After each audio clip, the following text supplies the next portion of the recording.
Hello and welcome to Greek for the Rest of Us, Chapter 3, where we will be talking about pronunciation. Last chapter we talked about the Greek alphabet and the pronunciation of individual letters. Today we're going to be talking about how those letters are pronounced when they're put together into words. Pronunciation is key for retaining words. If you're not pronouncing words consistently, you won't be able to remember them well at all. It's also important for developing just a general comfort with the Greek language. And then it's essential for communicating between other students of the Greek New Testament. Koine Greek, which is what we are learning throughout this study, is not a living language, so learning to pronounce these words is not going to be what's going to help you travel in modern-day Greece, but it's going to be very important for engaging with and studying the biblical text. So with that, we're going to jump into talking about first what's called diphthongs. So section 3.1 is talking about diphthongs.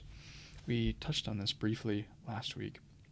A diphthong is a combination of two vowels that produce one sound. Two vowels producing one sound. We have examples of this in English, which is helpful for illustrating the Greek diphthongs. So there's 8 diphthongs. 2 of them are very similar, though, so really 8 sounds.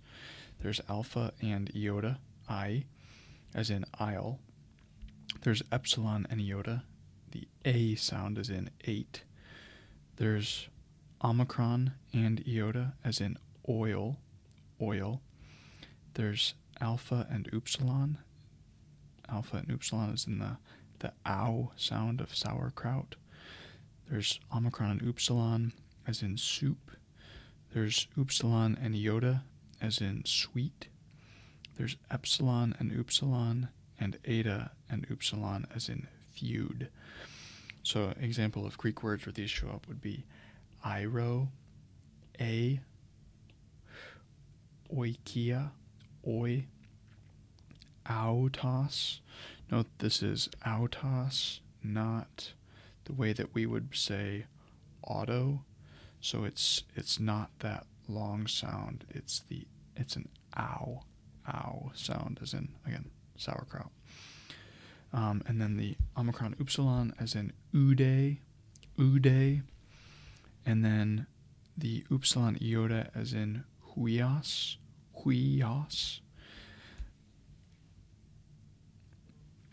and then epsilon upsilon and eta upsilon as in feud, as in euthus or euxanen. All right, so that is the diphthongs. We'll encounter those in many words, so keep those handy. And it follows a general intuition as far as what those words would sound like. Next, we get into breathing marks, section 3.2 in Mount's Greek for the Rest of Us. Greek has 2 breathing marks. Those are the rough and the smooth breathing marks. The rough breathing marks and the smooth breathing mark. And which words have breathing marks? Every word beginning with a vowel or a row. So a vowel or a row, if a word begins with a vowel or a row, it's going to have a rough breathing mark. So first off, the rough breathing mark, which is right here. Rough breathing mark is this shape over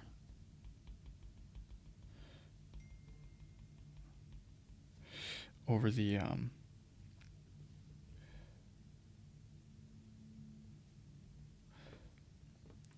vowel or the row. It's placed over the first vowel in a word or an initial row. Note first vowel or diphthong.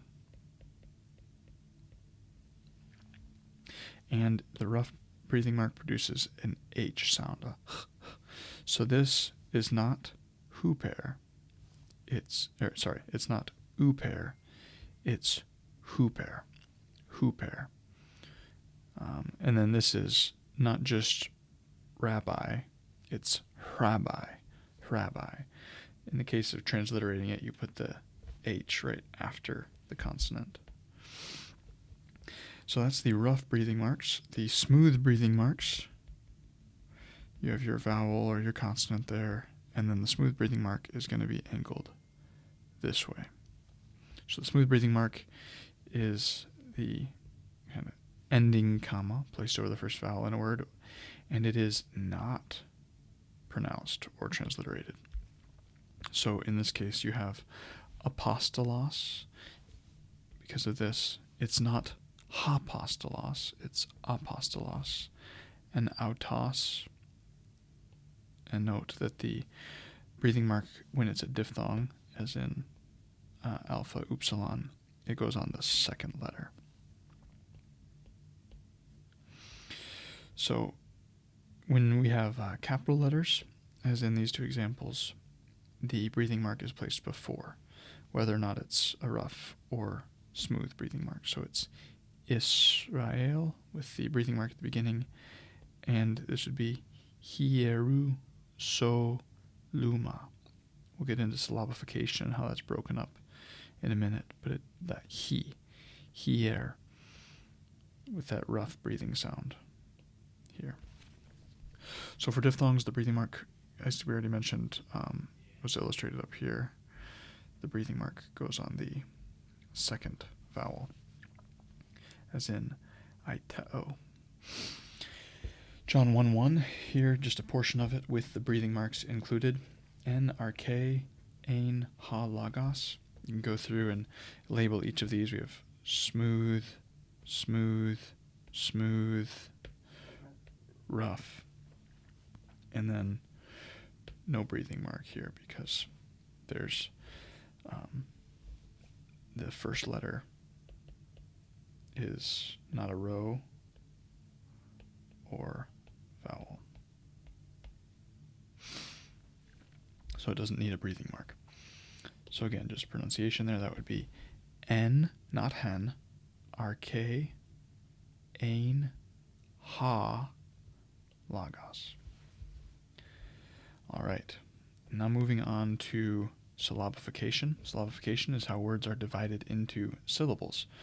Very fortunately for us, Greek syllabification is basically the same as English words. So it breaks down very similarly, and if you follow your English intuition, you'll probably be off to a good start. 2 basic rules. There's 1 vowel or diphthong per syllable, just like in English.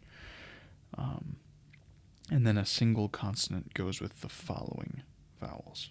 So an example of that would be the word autos, not autos. So the tau there goes with what's following it, not what's in front of it. And that's the same if you can pronounce a consonant cluster together, like in the case of sigma and tau, the st, because it can be pronounced together, it's going to be lumped with the vowels behind it, or the vowel behind it, I should say, vowel or diphthong. I wanted to just jump back to rough breathing marks for one moment and just comment on one way that they're remembered, because we're going to be getting into pronunciation in a moment. And one way that I remember the diphthong, or the breathing marks, and how I remember that this one has an H sound and this one does not have an H sound. Specifically, how I remember this, the symbol is that I picture a little crane with a bucket on it, and that bucket has a scoop, and that scoop reaches out and scoops in that imaginary H sound so that the H sound stays with the word. Whereas this one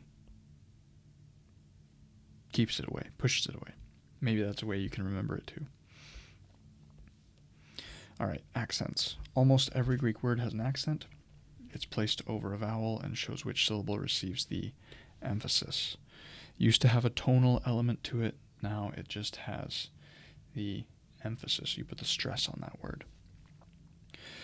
Those accents are acute, it goes up, slants up. Grav goes down.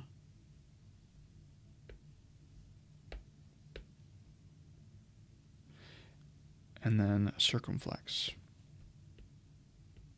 Circumflex either has a little bit of a wave, or sometimes it's written like that. So you'll find it both ways. Again, tonally, these used to indicate going up in pitch for acute, down in pitch for grave, and then up and down in the case of circumflex. But now it just means that's the syllable that you want to stress when you're pronouncing the word.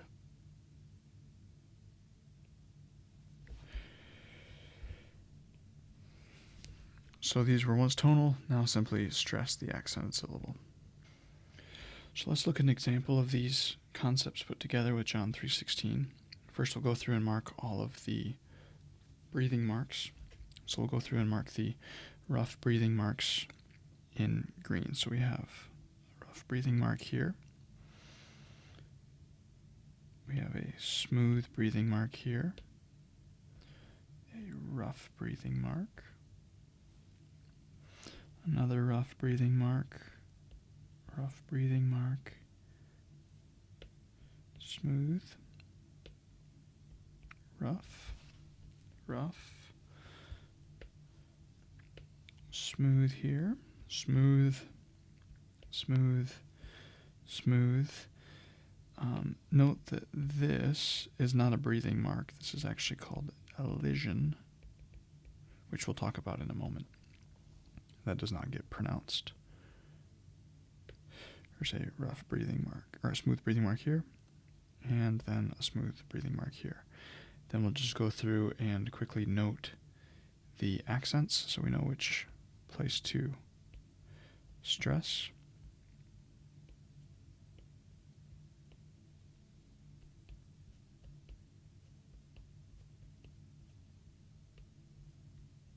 Again, this is just reminding us which syllable of these words need to be stressed.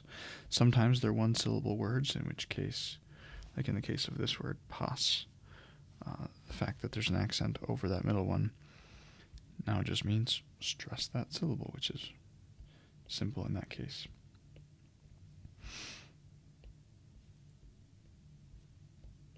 And now let's go and divide the syllables.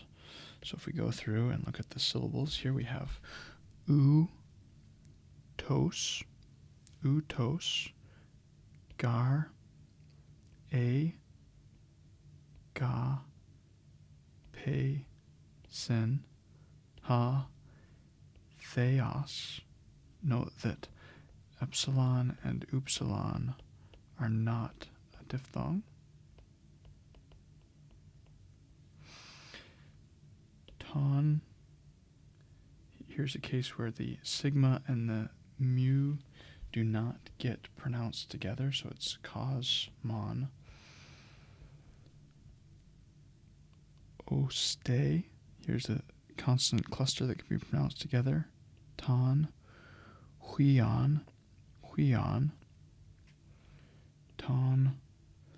Ma, na, ge, ne. Do, ken, hina, pas, ha, pi, stu,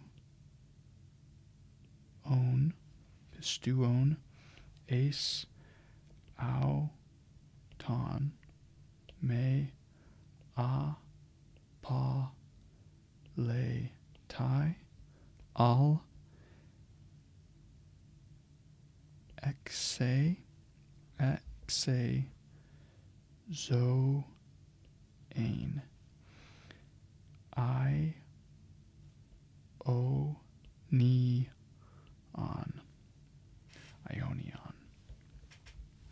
All right, there we go. We've just read through that, and we'll read through it now all together with the accent in the right place. So, utos, gar, agapesin, ha, theos, ton, cosmon, hoste, ton, huion, ton monogene, edoken, hina pas ha pistuon, ace auton me apaletai al exe zoane ionion. All right, that is John 3:16. We won't do the other ones, but they're there for you to practice. A couple of the things, just as far as what sorts of symbols you might encounter throughout working with Greek pronunciation. One is, these are both called diacritical markings. One is called diaeresis. Diaeresis are some words in which we find two vowels that normally, clues us into that's not going to be the case, normally form a diphthong, but in the case of these words, both vowels are pronounced. So this is typically the case when preserving Hebrew words into Greek, or just non-Greek words into Greek, or sometimes just names in general. So that's where you're most likely going to be seeing these markings. Diaeresis is two dots over the word. In the case of the example here of Isaiah, Isaias,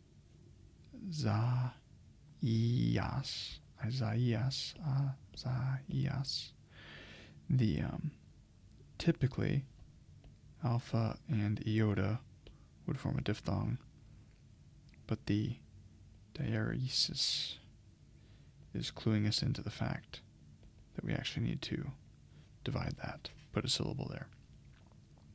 This one looks a little bit different because of that accent right in the middle.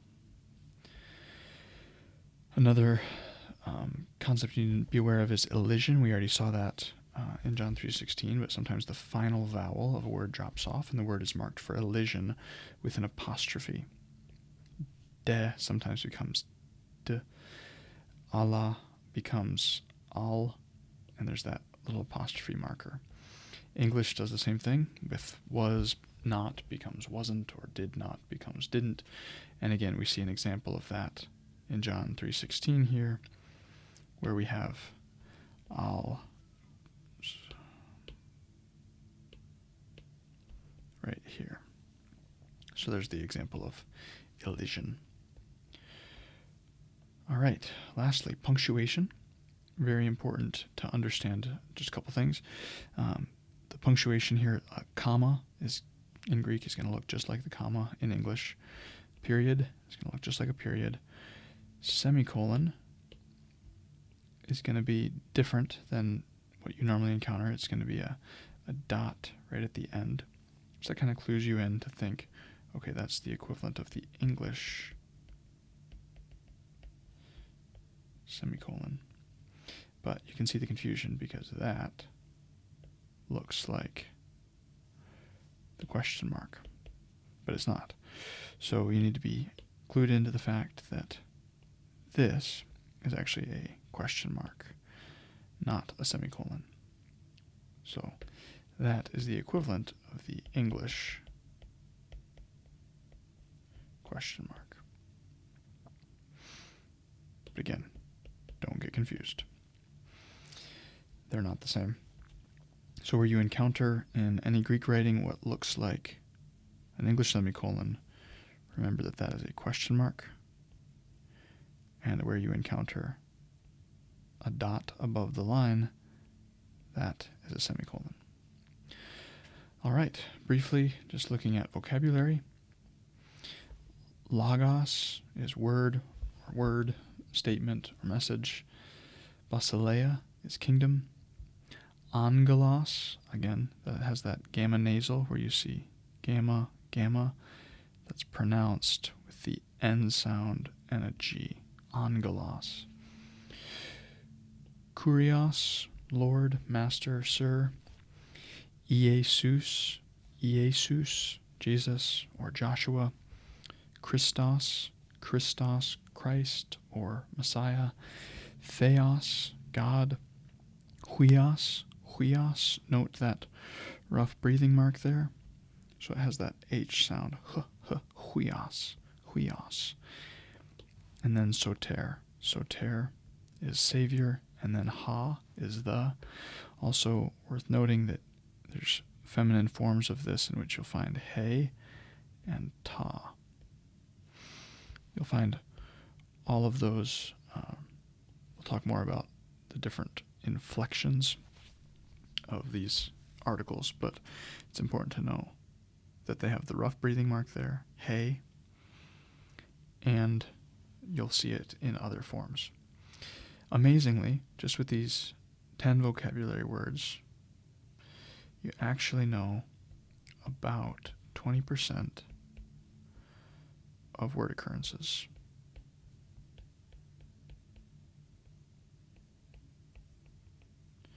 In the New Testament, which should be really encouraging. So commit these words to memory, and you'll be greatly helped in our future reading. All right, that's all for chapter 3.